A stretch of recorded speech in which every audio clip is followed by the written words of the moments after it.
Emre aso ese yesanso ebesomo ewo Attention TV so. Se mukai se ne yese Father's Day bi eba an. Ejebo eja enya ba bedu. Yenya edi Father's Day no. Na enipa dodo na edi no ewo Grand Star an wodi nyama bata homa ne ya akono. Enuanum celebrities ene adofo a omo hwe se wode ba beto social media. Ama amanfo so hu se de kwa nyina aye ama ayefe papa senior Yoni Abema Van Veka ekaye no se yensisa achede ni mu no nso no omo aye ne sa kama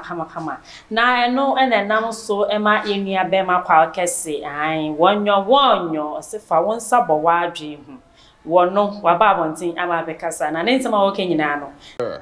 Happy Father's Day to everybody, you know, myself and every father out there. And happy Father's Day to the president, Your Excellency Nana Akufo-Addo. Nana, the way I feel you before about power ne there. Masa nyoma nkoyie kra Nana. Nyoma nkoyie. I feel this time obed da be solo kra o solo se okodwen so obehu na wa to fuelu. Obe solo se okwa ba we na wa to fuelu. Na taxes na de. Oh. Mr. President, things know they go well for this country. Everybody they complain. Apart from Obi or MPP ni. Fuel prices into too much. As I say, you are the father of the nation. Na we bobo and koyi. Na woka se enko enfama eye Ghana mampani Nana Addo Dankwa Akufo-Addo se waye onman Ghana eja no na yedi eye Father's Day dia na ewo se wono so eman Father's Day na emom no wo fasa akonya yiso no waka kire eye Nana Addo Dankwa Akufo-Addo bema brand bema ogina ho ahu se yi bema pani wo ka kire no ese se da waye dodo eja yi die na Ghana fo eye ne mma Yaman Father's Day ni mum wono kwa akese no wo kire ne se won bo komponhwe nachi no hunu se eye eniama enkoyie eniama ato ape na so wo ka ebinum empene ema ho kwan se won kana sankrofo ni nyina no wono kwa akese ni susu se sankrofo ni nyina ye wono mo wo NPP amanyoko ni mu a won die wo susu se won ho eto wono mo na won pene ese won ma wo bre no ebebie wano aka won ehiansem de akire eno nti wokae Nana Addo Dankwa Akufo-Addo eseni daso a Ghana fo enyaaye ewoni winti ma woto aba no edema no eniema enkoyie ankonesa woni daso nyina asa sede wosusu nu no ankonesa eno nti Nana Addo Dankwa Akufo-Addo o ma ne ho moden ese wo besa kire eniema mu wo beye eniema yie se na ebe anemma a eye Ghana manfo so no yakoma ebeto ye ndeyam na yebenya enije bi ewo eye wo no Nana Addo Dankwa Akufo-Addo ene NPP amanyoko ni mu afa ye to aso a eye sofopon bi ani din ededa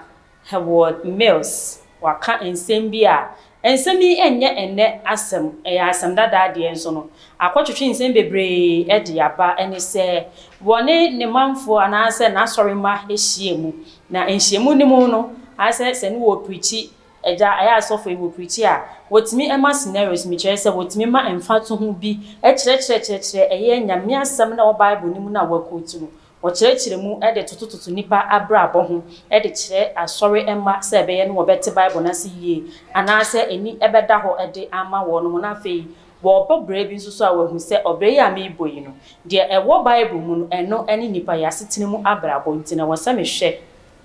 na me ye enyema yie se na be ye be fata Kristo eno ene nam so ema ye papa Howard Mills akeka ikansem bi a na se ne nyina no akwakotwi afra eye otumfuo asante hene prekope otekoko so akwakotwi no eno nti wo manfo eye asante manma ensem a wo kan se wo se eye sofo yi eba abonten no oba be pa chew efise wontimi ntanase emma wono sofo no emfa won hene ohene ponsa a wote se ye enim enye fom emfa nanim entwitwitwi fom sa eno nti hu behia ese sofo no beba abonten no obeba be pa eye asante man nyina no opa nana so chew hu hia se obepa ne chew se wo kaseti ana sa efise ye nkasa sa ena empo enye se wo susu se bia nana otikoko so eye nana bi a wobro so saa ana se woni nyame woden betoto nyame ho de nanso yesi pani edu pani eno nti de sefata eni ni de sefata de wo se yede ma opani eno nti saa osofo pon yi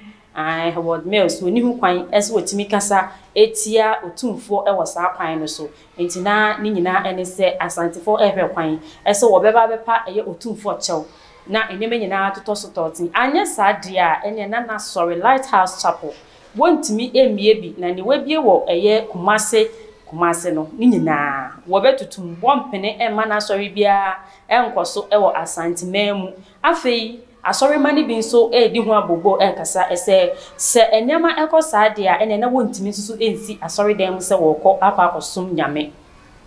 efisa senia asanteman eni abre na omanfo kasa ho no wonim de ebetimi esi wobetimi akwa asori dem ho se woko ya asori na fei benteme ho ase ne basabasa ye bi ekokopie mu ewo honom a na akoba ne se edi oyene ene obre o ha ne amane ene ebre eye asori man efise enam so na wukopira empo se asori behwe wo a